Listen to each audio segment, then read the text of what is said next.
Baik, Assalamualaikum warahmatullahi wabarakatuh. Selamat malam, teman-teman kelas 3 TKG 1. Selamat malam, Pak Jonathan Saputra, SPD MSI, selaku dosen pengampu dari mata kuliah Statistika.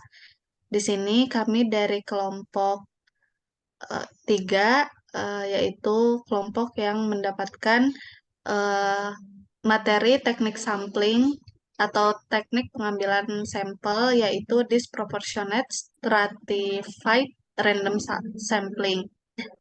Untuk anggota kelompoknya sendiri terdiri dari saya, Resti Rosalina. Saya Syafari Santi Kalsum. Dan saya Fadil Azhar Harahap. Baik, tanpa mengulur waktu, kami akan memulai presentasi mengenai disproportionate stratified random sampling. Boleh di next.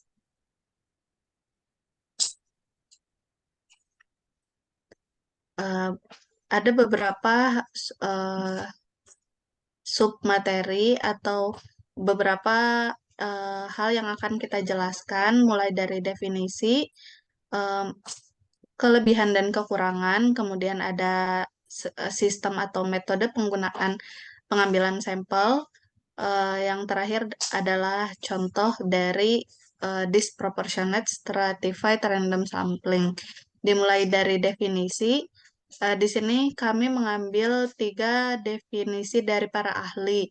Yang pertama itu ada dari Sugiono eh, tahun 2013 yang menjelaskan bahwa teknik pengambilan sampel disproportionate stratified random sampling digunakan untuk menentukan jumlah sampel bila populasi berstrata tapi kurang proporsional.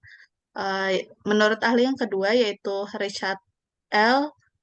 Siever, William Mendenhall, dan Early Mann-Ott pada tahun 2009 menjelaskan bahwa pengambilan sampel ini adalah teknik pengambilan secara acak yang digunakan untuk mengumpulkan data dari populasi yang terbagi menjadi beberapa subpopulasi atau strata, di mana ukuran sampel dari setiap stratanya itu tidak sesuai dengan proporsi populasi di strata tersebut.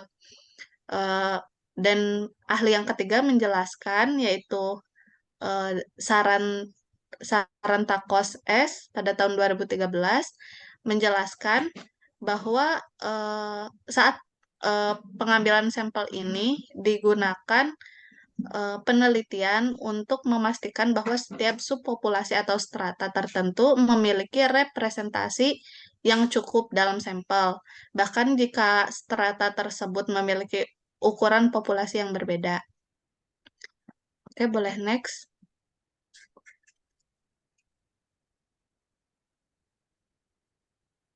Dengan ini, kami menyimpulkan bahwa disproportionate stratified random sampling ini merupakan metode pengambilan sampel secara acak yang digunakan dalam kondisi populasi khusus, di mana meskipun suatu populasinya itu dalam suatu strata memiliki jumlah yang tidak sama atau tidak proporsional, dapat menggunakan metode pengambilan sampel disproportionate stratified random sampling.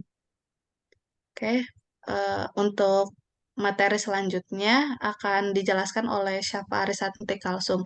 Kepada Syafa Arisanti Kalsum dipersilahkan. Nah, baik, selanjutnya terdapat kelebihan dan kekurangan dari disproportionate stratified random sampling. Pertama, kelebihannya dulu, yaitu kelebihan yang pertama adalah representasi subpopulasi. Metode ini memastikan representasi yang memadai dari subpopulasi atau strata tertentu dalam sampel, terlepas itu dari ukuran populasi strata. Lalu, kelebihan yang kedua ada akurasi analisis. Dengan mengambil sampel yang lebih besar dari strata yang dianggap penting atau yang memiliki variasi yang tinggi, dapat meningkatkan akurasi analisis statik untuk karakteristik tertentu yang diteliti. Kemudian, kelebihan yang terakhir yaitu ketahanan terhadap perubahan populasi. ketahanan terhadap perubahan populasi ini dapat lebih tahan terhadap perubahan dalam ukuran populasi strata seiring berjalannya waktu. Jika ukuran populasi strata berubah, dapat menyesuaikan proporsi sampel dengan mudah. Lanjut, ada kekurangan dari disproportionate stratified random sampling, yaitu yang pertama ada kompleksitas perencanaan. Untuk menentukan proporsi sampel dari masing-masing strata memerlukan perencanaan yang cermat dan pemahaman yang kuat tentang populasi dan tujuan penelitian. Kesalahan dalam penentuan proporsi dapat mengakibatkan hasil yang bias. Lalu yang kedua, terdapat pengambilan sampel yang non-proporsional. Jadi, dapat mengakibatkan margin of error yang lebih besar dalam perkiraan dan hasil yang kurang akurat jika proporsi sampel yang diambil dari strata yang relatif kecil terlalu besar. Lalu, kekurangan yang ketiga adalah pemahaman yang kurang tepat. Untuk penggunaan metode ini dapat menyebabkan kesalahpahaman tentang representasi sebenarnya dari populasi jika tidak diinterpretasikan dengan benar. Hasil sampel hanya mencerminkan strata yang dipilih, bukan populasi dari keseluruhan sampel. Selanjutnya akan dilanjutkan oleh Fadil Azhar Harahap. Baik, terima kasih Syafa. Untuk selanjutnya, saya akan menjelaskan tentang sistem atau metode penggunaan disproportionate stratified random sampling. Untuk yang pertama, itu ada identify stratification variable, yaitu mengklasifikasikan populasi ke dalam grup atau strata. Lalu ada estimate population size, yaitu menentukan data dukung tentang populasi yang diambil berikut strata-strata yang ada di dalamnya. Lalu yang ketiga itu ada allocate and select sample size, itu mengalokasi ukuran sampel di setiap strata jika ditemukan ukuran sampel yang tidak proporsional. Lalu yang terakhir itu adalah analyze data, yaitu berbicara acak setiap stratum dengan menggunakan disproportionate stratified random sampling. Nah, di sini kami berikan contoh untuk disproportionate stratified random sampling di bidang civil engineering. Di sini kita akan menjelaskan bagaimana caranya terlebih dahulu.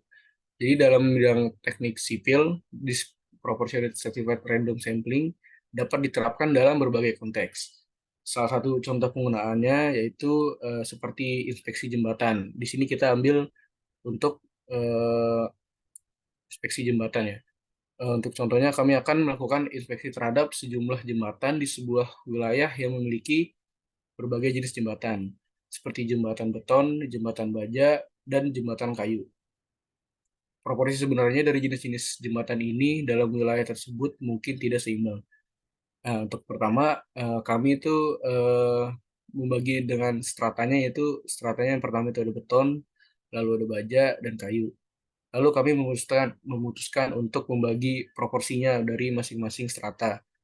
Misalkan di beton kami pilih 60% dari jumlah total karena kami memiliki kekhawatiran khusus terkait jembatan-jembatan ini. Lalu yang terakhir kami memutuskan untuk mengambil sampel yang lebih kecil dari strata jembatan baja, misal 30% dari jumlah total jembatan baja, dan kayu misal 10% dari jumlah total. Karena kami tidak memiliki perhatian khusus terhadap jembatan ini dalam inspeksi ini. Nah, seperti sudah kami buatkan contoh, dalam sebuah penelitian, sekelompok peneliti ingin melakukan inspeksi terhadap sejumlah jembatan di wilayah Depok yang memiliki berbagai jenis jembatan, seperti jembatan beton, baja, dan kayu. Dari pembagian tersebut didapatkan data sebagai berikut. Untuk jenis jembatan, ada jembatan beton dengan frekuensinya 9, ada jembatan baja dengan frekuensi 4, dan jembatan kayu dengan frekuensinya 2, dengan total Di sini kami meneliti 15 jembatan.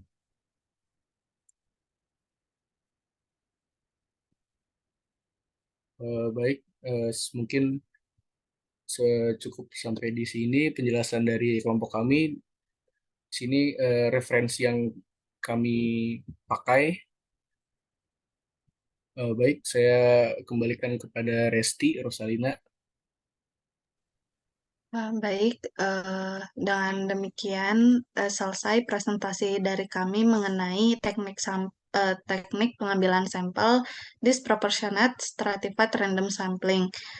Semoga dapat dipahami. Kami memohon maaf apabila terdapat kekurangan. Cukup sekian. Wassalamualaikum warahmatullahi wabarakatuh. Waalaikumsalam.